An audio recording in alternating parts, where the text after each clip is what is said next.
संतवाणी ऐसे केले या गोपाळे. ऐसे केले या गोपाळे नाही सोवळे ओवळे.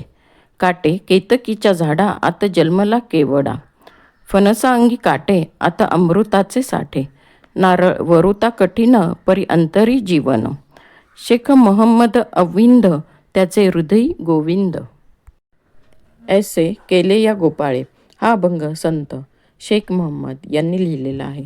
हा अभंग गोपाळ म्हणजेच विठ्ठलाबद्दल आहे. संत शेख मोहम्मद हे विठ्ठलाचे खूप मोठे भक्त होते.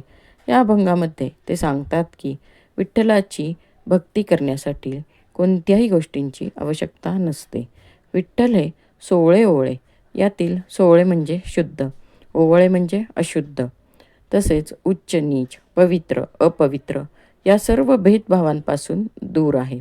यामध्ये त्यांनी काही उदाहरणे सांगितली आहेत.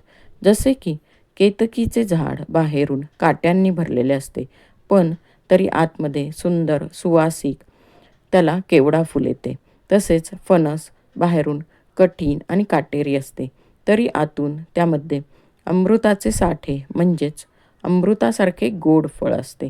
त्याचप्रमाणे नारळ वरून कठीण असला तरी आतून जीवन म्हणजेच पाणी असते.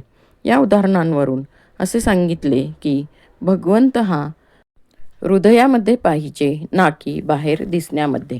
संत शेख मोहम्मद हे जरी अविंद म्हणजेच मुसलमान असले तरी त्यांच्या हृदयात मनात भगवान गोविंद आहेत.